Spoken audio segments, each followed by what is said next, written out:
Good evening. Hi. Oh, it is so great to be back with you. How many were here the last time that I was here at the campus ministry? Awesome. And you were willing to come back again tonight. That says something good. Sister Claire, please take note of that. They're willing to come back and be nice to me. I'm also thrilled my daughter was able to come with me the last time, and she's also here again tonight. Claire is a senior in high school, so let's give it up for Claire.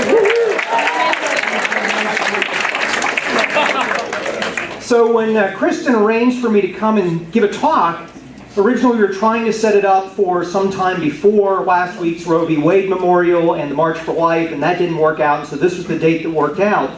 And so we scheduled it, and then Kristen emails me, and she says, well, you know, we already have other pro-life speakers, so why don't you talk about something else? So I thought I'd talk about how to swallow a wiffle ball bat. No, I'm not going to talk about that. So in talking with her and just really praying about what to share tonight, the topic that we came up with was be a world changer, live a life of purpose, meaning, and impact. Sounds really impressive. As of yesterday, I had no idea what I was going to be talking about tonight. So we had a great title, at least I thought it was a great title, but didn't have a whole lot to share. But the reason that was what really God laid on my heart to bring as a message tonight is because sometimes I think your generation gets a bad rap. I think there are older people, I'll include my generation in that, we're just a few years apart, really. Much closer than you think by the gray hair. There are a few people in my generation who will look at millennials, they'll look at college students, and they'll say, oh, they're lazy, oh, they're selfish, they're cynical, they don't work hard, they just, there's not much hope. I strongly disagree with that. And I've traveled all 50 states. I've been to, over the last 8 years, over 500 cities. And I have met some of the most amazing young people who are having a tremendous impact on the world. And hence the reason, that's what I felt like sharing this evening, is helping you to understand that you truly can positively impact the world.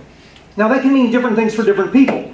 It can mean big things that literally impact the entire globe. And yes, if that's what God is calling you to do, you can do that. It could mean just literally changing the world for one person around you. But to me, the idea of changing the world is simply looking around us and seeing where are there great needs, and then, by the grace of God, doing what we can with the gifts and talents He's given us to respond and try to meet those needs.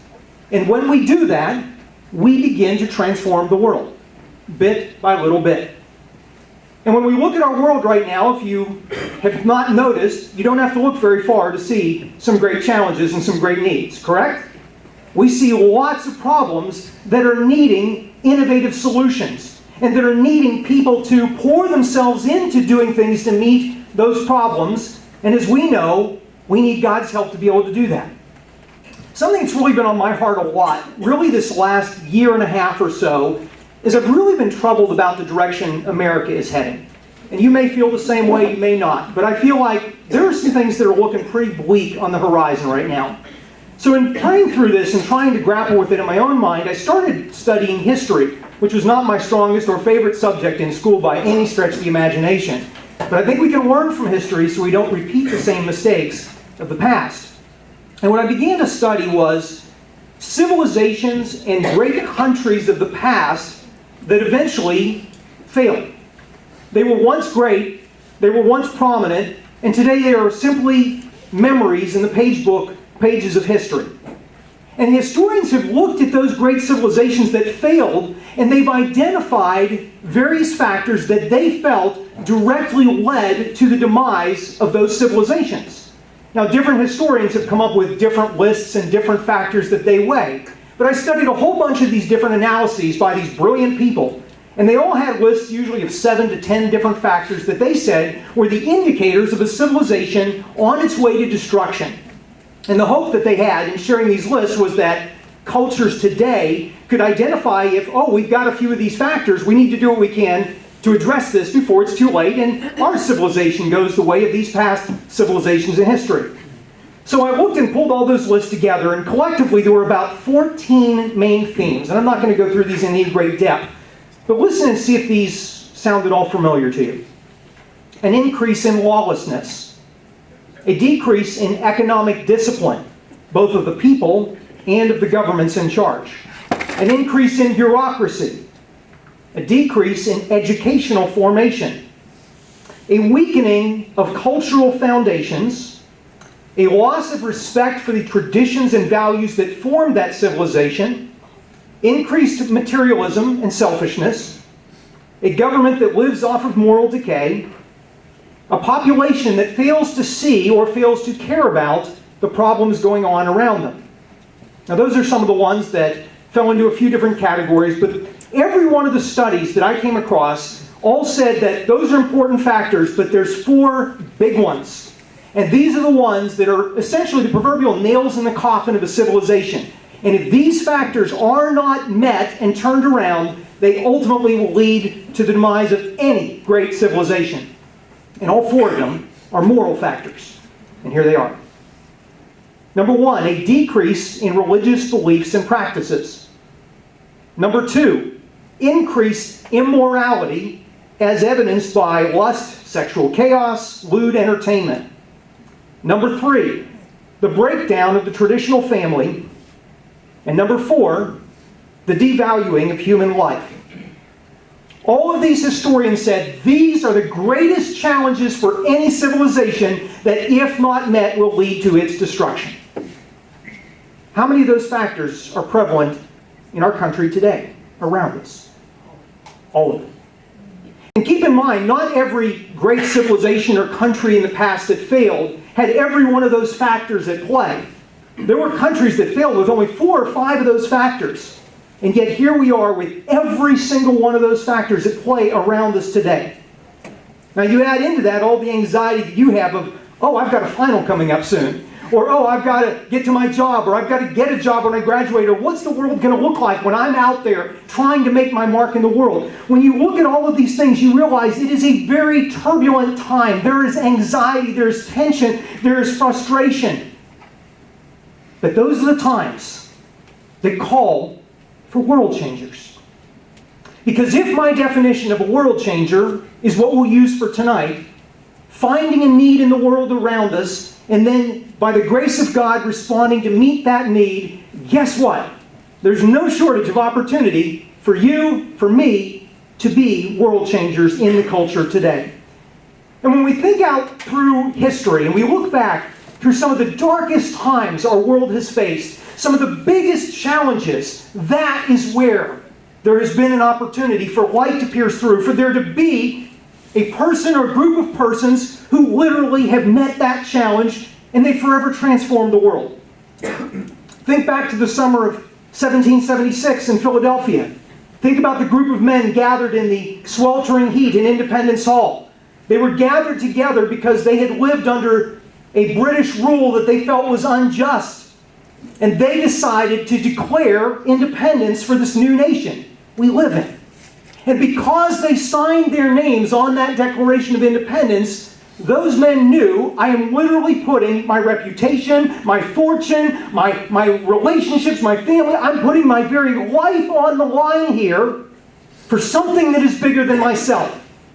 And because they were willing to take a stand, to respond to a challenge, and do what they could, they birthed a new nation. And we have all been blessed by the benefit of this nation that has had a tremendous impact on our entire world. What about other figures from history? I love the story of the lady who refused to give up her seat on a bus by the name of Rosa Parks. Now some would say, well, that's not changing the world, but it did. Because she saw an injustice, that people were being treated differently because of the color of their skin, and she refused to give up her seat. And that action was a spark that helped to launch the modern civil rights movement.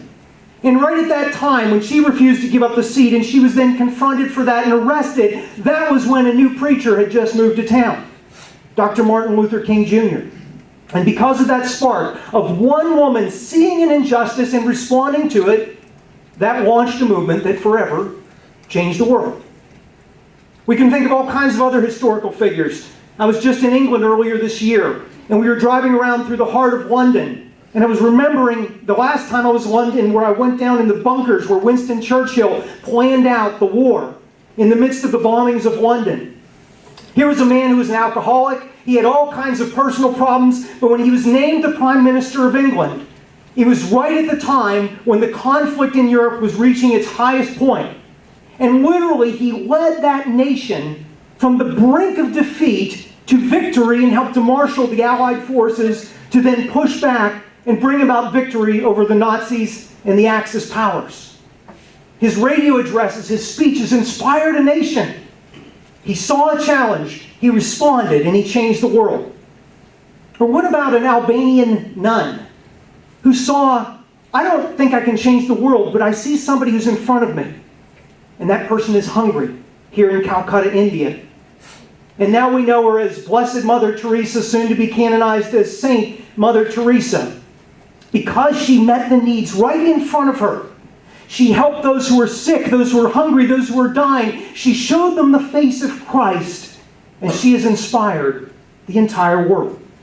So literally, when there are challenging times, that is when the opportunity is there for you and I to ask God to show us where we can meet those challenges and where we can be used to change the world. Now, I believe that every single one of you here tonight can be used by God to change the world in some way. Don't settle for anything less than that. You can truly change the world. And the reason I believe that is because I've been in awe of what God has shown me through my experiences and the experiences of other people around me, as I've seen over and over again, hundreds and maybe even thousands, if I went back and counted, of stories of people that I've gotten to see literally changing the world around them. One day, one step at a time. If you'd ever told me when I was a child, back when I was swallowing wiffle ball bats, almost, if you had ever told me then what my life would look like today, I would never have believed it. If you'd ever told me that I would help to start a ministry that would grow into what is now a worldwide movement called 40 Days for Life, and if you told me that that would spread to involve over 675,000 people in more than 600 cities in 32 different countries, and if you told me that that movement would help to save more than 11,000 babies from abortion, help over 120 workers leave the abortion industry and have conversions, and if you told me that that little step of faith we took at the very beginning when 40 Days for Life started would literally impact shutting down 64 abortion centers, I would have said, there's no way. If you told me that I'd be traveling to all 50 states and to hundreds of cities, if you told me that I'd be put in situations in front of 70,000 people at a time to give a talk, if you told me that I'd be getting to know leaders of all these powerful organizations and government leaders and heads of large businesses and getting to know them and getting to pray with them, if you told me all that, I would have said there's no way on earth my life would look like that. And you may say, oh yeah, well, all those things happened for you, David, because everything just went your way. You were probably one of those born leader types. And that's wrong. I was not a leader. I was not a world changer as a kid. I was a loser. And I'm very serious. Sister Claire knew it. She knew it. I had a terrible self-image problem all the way through my childhood. I never excelled at anything I did. The only date I had in high school was when I went to prom. I finally got up the nerve. I asked a girl to go with me to prom. And I was thinking I did something pretty impressive, knowing how much I was conflicted inside about myself. During prom, she dumped me and got back together with her ex-boyfriend. I'm not kidding. See, that's the kind of person I was. You're right, Sister Claire. You knew it. So when I went to college, I never excelled in anything. I did my studies, I was involved in a few organizations, but I really didn't know what I was going to do with my life, so I got out and I started working jobs, and I just had this sense of there's supposed to be more, but I don't know what it is. So an abortion clinic opened in my town, and my wife, Margaret, said, we need to do something about it. We need to be a part of the solution to this problem. And so we went to a meeting, and there were 500 people there saying, we're going to get involved. We're going to do what we can to launch a pro-life effort in our community. I didn't want to go to that meeting. I didn't want to get involved. But Margaret dragged me there. She's a very convincing wife. And when we got there, and everybody else was volunteering for jobs, I didn't want to. I wanted to run out the door because I thought, I have nothing to offer here. I've never led anything. I've never been involved in pro-life efforts or ministry efforts. I've never done anything of any significance. But God put on my heart, there's a problem, and you have a role in meeting that problem. And so bit by bit, with the encouragement of Margaret, with the encouragement of other people, I began to get involved in that local pro-life effort. Fast forward a few years later, And we were frustrated because all the pro-life work we had tried to do in that town was really just not working. The abortion numbers were going up, and everything, we just were despairing and saying, we've tried everything we know how to do. And we finally realized the one thing we had failed to do was probably the most important thing, and we decided to pray. And for an hour, myself and 3 other people prayed and asked God, show us what we can do to respond to this problem. Now, be careful when you pray those kinds of prayers, because sometimes God answers them. And we really felt convicted that we were supposed to do 40 days of prayer and fasting, 40 days of a peaceful vigil outside of the Planned Parenthood Abortion Center, 40 days of community outreach. And when we got done with that hour of prayer, the other 3 were all excited and saying, we're going to do this, it's going to change our community, we're going to save lives, it's going to be awesome. I didn't want to do it. I was scared. I didn't think we could do it. But when we realized children were losing their lives, women were being wounded in our town, I said, well, we have to do it. And even though I was scared, even though I was reluctant, we stepped forward and we did it anyway. And I can't tell you that every step, as 40 days went from 1 town to then 7 to then 89 and now to 600 cities, I can't tell you every step of the way I've embraced that. I've been scared. There are many times I still wake up and go, I don't want to do something I have to do. I'm uncomfortable. It stretches me way beyond my comfort zone. But the reason I tell you this is because God can work with all of us, regardless of our limitations. Every local 40 Days for Life leader, we have over 2,000 local leaders that we work with all around the world. Every one of them that I've met, as I've traveled and met with so many of these people, were just like me. They were people who were ordinary people, but they had extraordinary faith. And they believed that maybe there's this problem, and maybe with God's help we can do something about it. And those leaders are changing the world right where they live, and seeing lives saved, and seeing hearts and minds changed.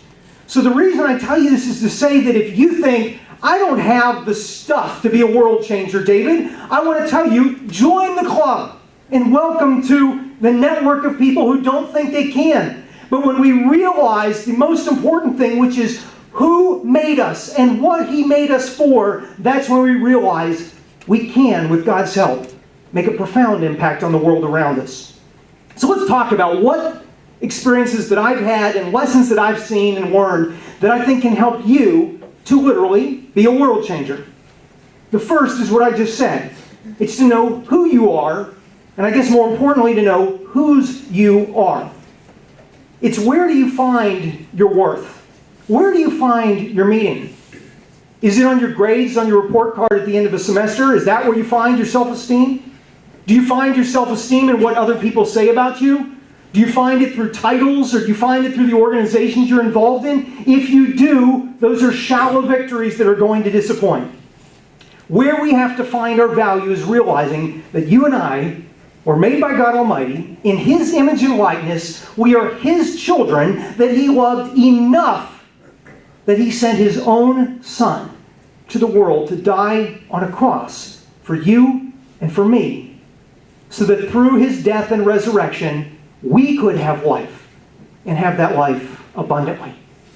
You are a child of God, and He does not make junk. You are not a mistake, and no matter what your past is, no matter what you think of yourself right now, I want you tonight to look yourself in the mirror and go, I was made by God in His image and likeness, and with His help, I truly can change the world. Now, once you recognize that, then the next step is to prioritize and start to put first things first. Let me tell you a life experience that my wife Margaret and I had that really transformed the direction of our lives, literally. We had graduated from college, we had gotten married, we were working, and I was trying to climb the corporate ladder. I was trying to make a lot of money because, well, maybe someday down the road I'll do something to help the world, but for now I just want to take care of my pocketbook. And that was what we were doing.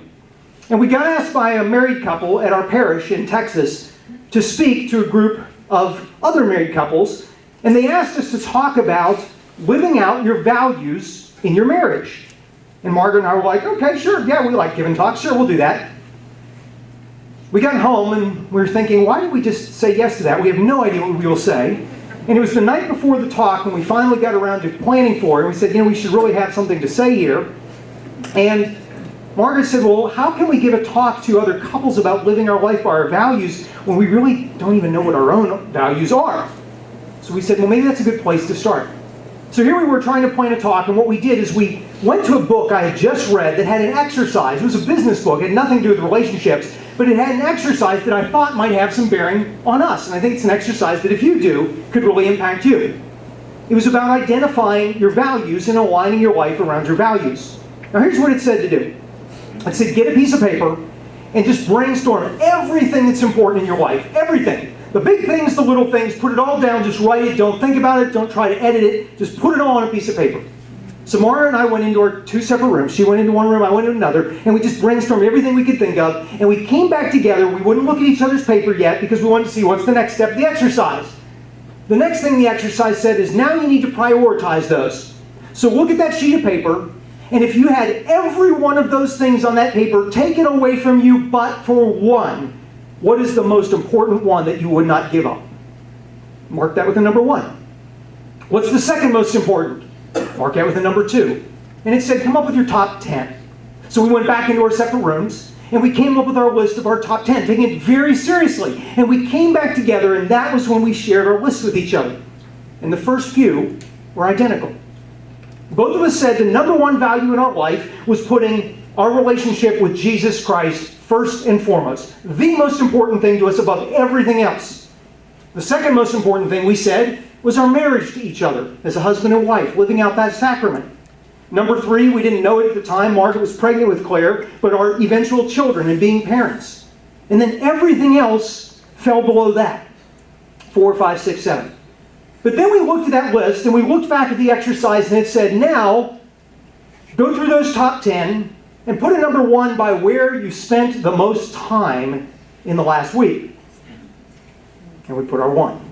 Where'd you spend the second most time? Where'd you spend the third most time? And what we found is what we said was the most important got the 10th degree of priority. Our lists were literally reversed. So here we were saying our relationship with Christ was our number 1 value, and yet all we did was go to Sunday Mass. We would maybe occasionally remember to pray, and that was it. I said my relationship with Margaret was number 2 in my life.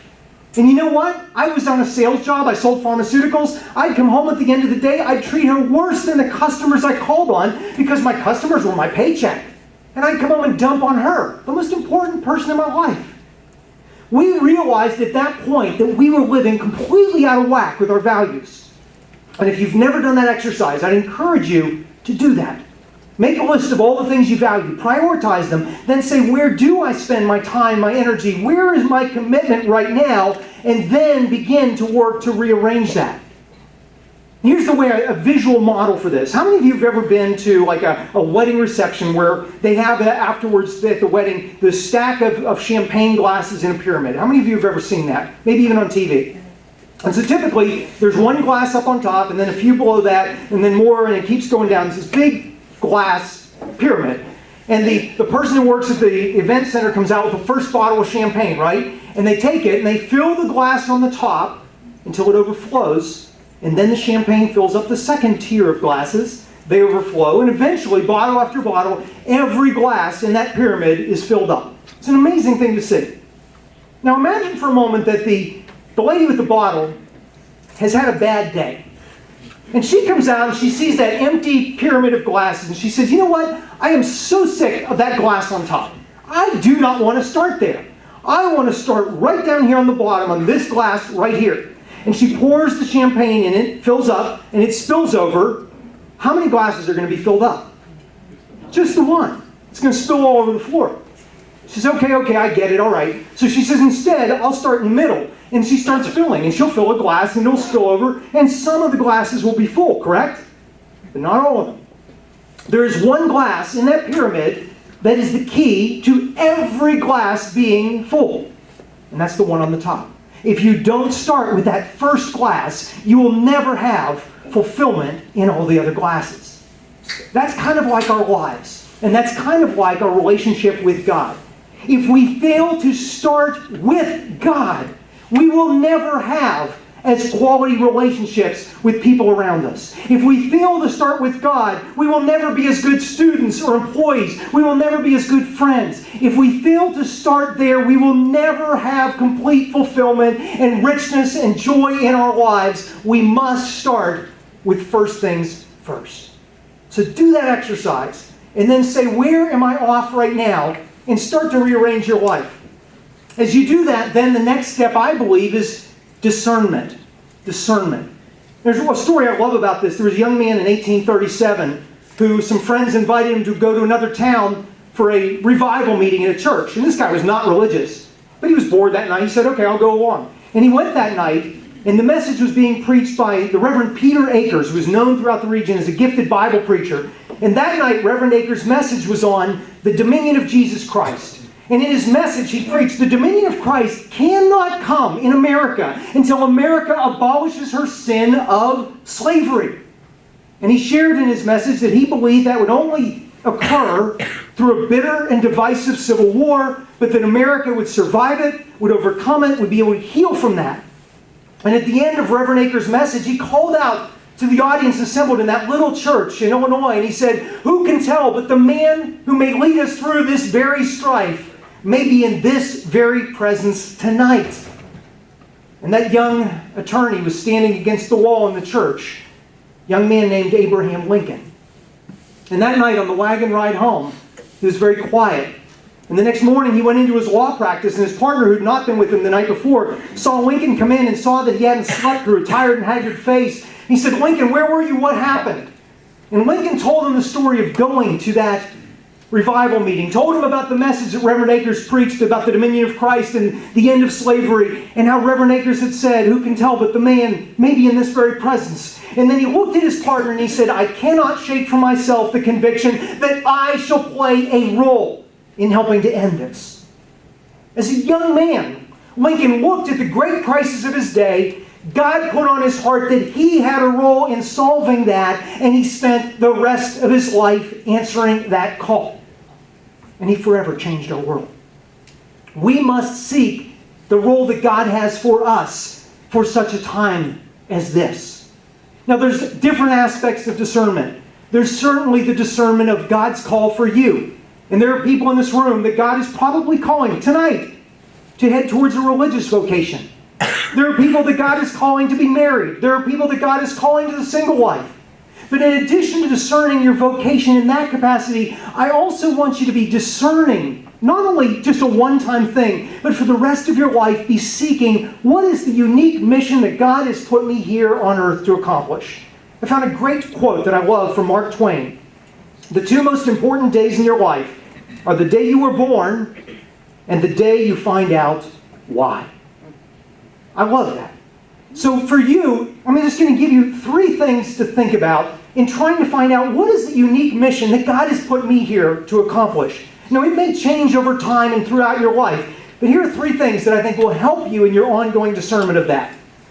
Number 1, now here's a way to do this, and I can even send this as an email afterwards so you can do this on your own. But on a piece of paper, write down, number 1, what am I deeply passionate about? What is it that wakes you up late at night or early in the morning? What is it that you get excited about? What is it when you're talking to friends, you just light up? What is it that other people come to you for? What fires you up? That's the first thing to at least weigh. So again, brainstorm. What is it I'm passionate about? Then the second thing is, what are my greatest talents and strengths? Every person here tonight, God has given a unique set of skills, a unique set of talents. You can do things that nobody else can do quite like you. You can do many things that I cannot do. There are things I can do that you cannot do. What are your greatest talents and strengths that could be utilized towards something that you're deeply passionate about?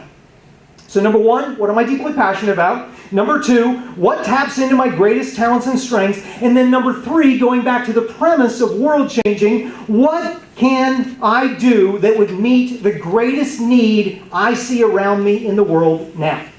Now you can put a bunch of different things, but if you find a convergence of those 3 things, something I'm passionate about, something I have talents and strengths for, and something that meets a great need in the world, that is when you will begin to see mountains move. I was just recently reading the passage of Scripture in the Gospel of Matthew where it was talking about if you have faith the size of a grain of a mustard seed, you can say to a mountain, move from here to there and it will move. Nothing will be impossible for you. You remember that passage? What I really love about that story is what happened right before that story. Because the disciples saw Jesus cast out the demon in the boy. And they had tried unsuccessfully to cast out this demon. And they came to Jesus and they said, why were you able to cast out this demon and we weren't? And he said, because of your little faith. And that's when he said, if you have faith the size of a grain of mustard seed. If we want to see change around us in the world, if we want to meet these great problems in our world, then we have to have faith that God can use us as part of the solution to that problem. And the last thing I'll say in related to being a world changer, you can pray, you can plan, you can lay it all out, but ultimately you're going to have to step out and do something to engage the challenges around you. And I would say don't try to do something monumental from day one. When 40 Days for Life started, my experience, we prayed for an hour and God put in front of us one thing we could do in our town for 40 days, and that was it. If he had told us at that point in time, hey, a few years from now it's going to be in 600 cities and you're going to be traveling all over, I would have run screaming out of the room and said, I'm done, I'm out, check it out. He showed us that first step. And once we got there, we were able to see the next step and the next step. So prayerfully discern what is that first step and start to test the waters. Start to see where God begins to open doors. But here's the important thing you need to keep in mind. Changing the world is not easy. If you try to meet some great challenge in the world, whether the ones I articulated at the beginning, the factors that lead to the demise of a civilization, or whether it's just some problem you see in your apartment complex, in your dorm, or in your neighborhood, or among your friends, whatever it is, when you try to say something can change and be different than it was, you will meet resistance, you will meet opposition, and particularly if you do something for the cause of Christ, we are promised we will be persecuted for living out our faith. It goes with the territory. It's going to be tough. But I will tell you that if you discern what God is asking you to do, and you pursue that with passion, with intensity, with love, with faith, it will be so incredibly worth it. Let me give you just one example. This past fall, our family went to our fastest growing international location for 40 Days for Life. It's the country of Croatia.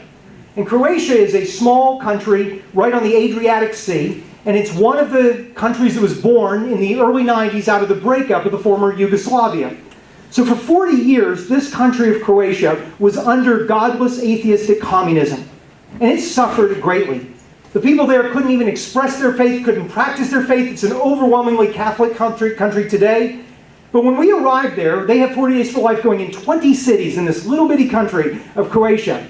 And everywhere we went, the churches were full. We went to daily masses. They were packed. Every seat was taken in these churches. The people were singing with such intensity and passion. And they said, because we didn't have this for so long, it's a gift for us to be able to do it. And they said, you in America never take for granted the ability to practice your faith freely, your religious freedoms. Never take it for granted because we didn't have it and now we do. Don't give up. Don't lose what you have.